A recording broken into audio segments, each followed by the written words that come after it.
Y en la Argentina hay militares presos y militares indagados y terminaron con la ley del indulto y con la ley de la obediencia debida. También cambió la Argentina. Pero sobre todo cambiamos nosotros, cambiamos los uruguayos. Entonces no se puede pretender como quiere este escrito. Bueno, en primer lugar, Hugo era un hijo de la cultura de las letras, de la cultura letrada.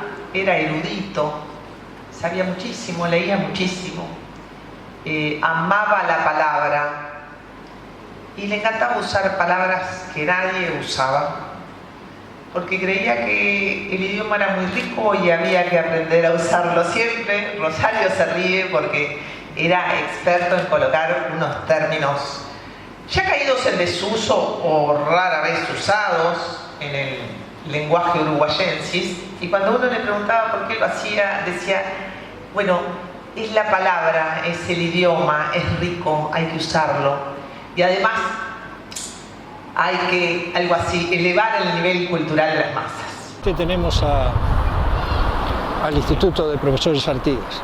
Hugo Cores fue profesor de muchas cosas, pero estrictamente fue profesor egresado de LIPA.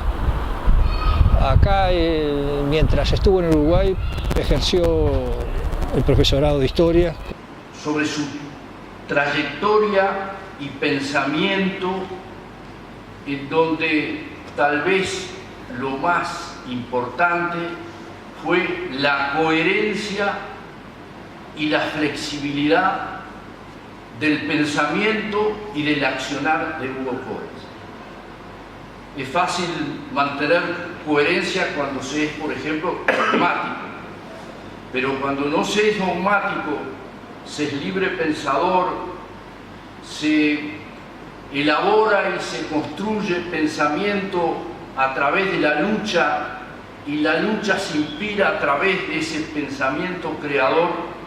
No es tan sencillo mantener la formidable coherencia que mantuvo Hugo. Que rija un acuerdo político con los militares, porque llega a decirlo acá, en un momento que la democracia estaba amenazada y que la transición no sabía si tendría continuidad. Nosotros personalmente no compartimos nunca un aula formal con Hugo, pero con él siempre se aprendía mucho. Él era lo que hacía en sus cursos, según nos relatan sus alumnos. Era un profesor de historia que entusiasmaba con la historia. O sea, era capaz de darle a sus alumnos ese elemento tan importante que significa conocer el desarrollo de la humanidad y la acción de los hombres. Finalmente, Hugo era hijo de la era de las revoluciones. Aunque no exactamente Hobsbawm se refiere, la era de las revoluciones es un poquito anterior a la vida de Hugo Cores, pero Hugo era hijo de la era de las revoluciones y de alguna manera las había vivido como mi generación apenas alcanzó a vislumbrar y las generaciones de los más jóvenes nos llegó a ver. Así que, como era hijo de la era de las revoluciones, hablaba y usaba la palabra revolución muchas veces. No tenía vergüenza de usar esa tercera R, la R de la revolución. Y creo yo, en sus últimos tiempos, era hijo de esa historia de las grandes transformaciones sociales, las grandes transformaciones, de los cambios de época. Fue hijo de ese tiempo.